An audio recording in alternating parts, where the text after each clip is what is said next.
Salut tout le monde! Nous allons nous intéresser cette fois-ci aux images de nos vidéos, c'est-à-dire la gestion de la luminosité, l'ajout d'effets, l'ajout de filtres, bref, comment embellir, comment améliorer nos vidéos. Alors ici, pour l'exemple, j'ai importé une petite vidéo qui est issue des bibliothèques de Microsoft Clipchamp et qui est donc libre de droit. Je vous montre ce que cela donne pour voir ensuite les différences que nous appliquerons. Voilà, en gros.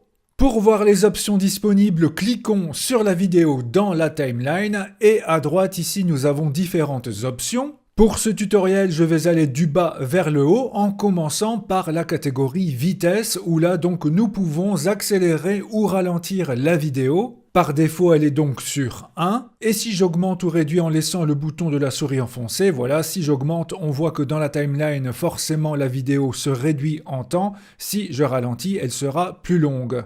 Voyons ce que cela donne si je la mets sur 2. Je lance. Voilà, on voit que c'est plus rapide. Et si je ralentis 2 fois, en mettant 0,5, là évidemment, le passage est beaucoup plus lent.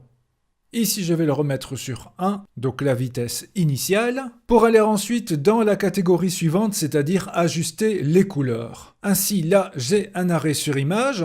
Première chose sur laquelle nous pouvons jouer, c'est l'exposition pour rendre l'image plus claire ou plus sombre. Cela peut fonctionner aussi si vous importez des images, des photos qui sont parfois un peu trop sombres par rapport aux autres. Et bien voilà le moyen simple de corriger cela. Ensuite, nous avons donc le contraste. Un peu plus ou un peu moins. La saturation, au plus nous allons vers la droite, au plus les couleurs seront en quelque sorte pétillantes, au moins nous y allons, au plus nous aurons une image en noir et blanc. Donc si vous voulez transformer rapidement vos images en nuances de gris, mettez la saturation à 0 et ainsi vous avez le résultat. La température fonctionne bien sur ce type d'image pour justement donner l'impression que l'image est plutôt tournée au printemps, été, automne, comme vous le voyez avec des teintes bien différentes. Et si je vais tout à fait vers la gauche, eh bien c'est assez impressionnant. On a alors vraiment l'impression qu'on est en hiver. Ou du moins cela donne une image beaucoup plus froide que tout à l'heure, par rapport à cette image de base. Et bien sûr la transparence, au plus j'augmente, au moins l'image sera visible et cela peut être utile pour avoir par exemple un titre ou du texte qui ressort bien par rapport à l'image de fond, ajouter un peu de transparence et ainsi cela éclatera beaucoup plus qu'auparavant. Nous avons déjà vu les modes de fusion avec les textes. Par contre, le bouton réinitialiser peut être très utile si vous avez fait plein de bêtises sur vos images et que vous désirez ensuite revenir à l'image ou à la vidéo de base. Il suffit de cliquer sur réinitialiser et tous les curseurs se remettent en position initiale. Ensuite, nous avons les effets. Et là, c'est le même principe, nous pouvons en quelque sorte les superposer en cliquant sur plusieurs effets à la fois et ainsi, ils seront tous appliqués ensemble. Et pour désactiver le tout, il suffit de cliquer sur aucun, c'est un peu l'équivalent du bouton réinitialiser. Maintenant, si vous voulez simplement enlever un seul effet, eh bien cliquez dessus et il se désactivera tout simplement. Nous pouvons facilement voir l'aperçu de l'effet en pointant dessus sans cliquer, donc là c'est un zoom. Ici c'est un effet vieille cassette vidéo VHS. Si je le sélectionne et que je lance la vidéo, voilà nous avons ce grain des vieilles vidéos. Selon le cas, nous avons un petit bouton qui permet d'ajuster le tout. Un peu moins de grain, un peu plus de grain, un peu moins intense, un peu plus intense. Là, si je mets l'intensité au max, nous avons une image encore plus terne que tout à l'heure. La possibilité de faire pivoter, par exemple, l'image, voilà. En réduisant la vitesse ou en l'augmentant. Et là, cela peut vite donner mal à la tête. D'autres effets que je vous montre comme cela, avec le flou par exemple, si vous devez vraiment flouter une image ou une certaine partie, découpez-la dans votre vidéo et appliquez un flou, un effet un peu rétro. Et ce qui peut être drôle aussi, ce sont les graphismes rétro. Si je choisis par exemple dans les options la palette 8 bits et que je mets la pixelisation pas trop forte, cela donne l'impression que nous sommes dans un ancien jeu vidéo. C'était un peu ce genre de cinématique que nous avions.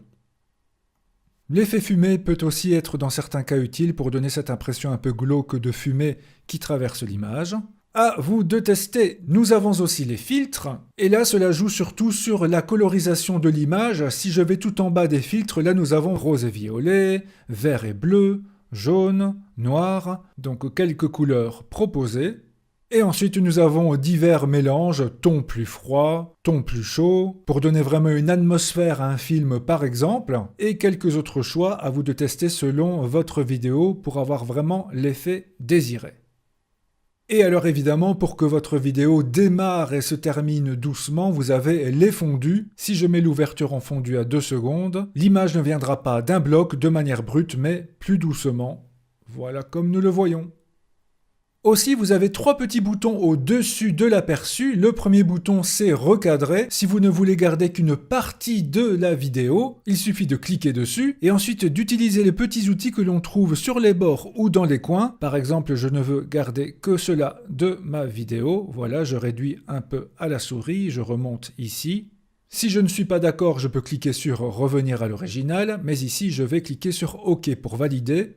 Et ainsi, je n'ai plus que cette partie-là que je peux éventuellement agrandir à nouveau pour qu'elle soit en plein écran, quitte à déborder un peu dans ce cas. Et voilà, j'ai en quelque sorte un zoom sur cette partie choisie.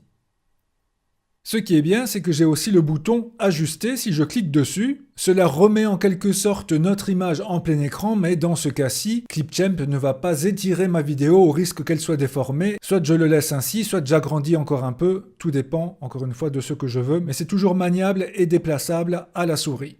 Vous pouvez vraiment cadrer votre vidéo là où vous le désirez. Et ensuite, nous avons 3 petits points pour faire par exemple pivoter notre vidéo ou notre image si elle n'est pas dans le bon sens. Pour la retourner complètement, je fais la même chose. Là, elle est à l'envers. Et ainsi de suite. Puis, nous avons l'inversion. Donc, pour retourner horizontalement, cela donne un effet miroir. Donc, vous voyez l'arbre en bas à droite qui, cette fois-ci, se retrouve à gauche. Et pour retourner verticalement, c'est un peu ce que nous venons de faire. Cela met l'image à l'envers. Donc, c'est très simple à faire. Et ensuite, si nous avons plusieurs photos ou plusieurs vidéos, nous pouvons mettre l'image dans l'image, par exemple une miniature de celle-ci en bas à droite, et voilà, cela me crée cette miniature qui peut par exemple se positionner au-dessus d'une autre image qu'il y aurait en fond. Et si nous cliquons sur plus d'options, il nous renvoie aux options que nous avons déjà vues aujourd'hui ici à droite. Donc à mon avis, avec tout ce que nous avons vu dans cette vidéo, il y a déjà moyen de bien ajuster vos images, vos vidéos. Si ces astuces vous seront utiles, n'oubliez pas de cliquer sur j'aime juste en dessous du tuto. Merci à vous et à très bientôt!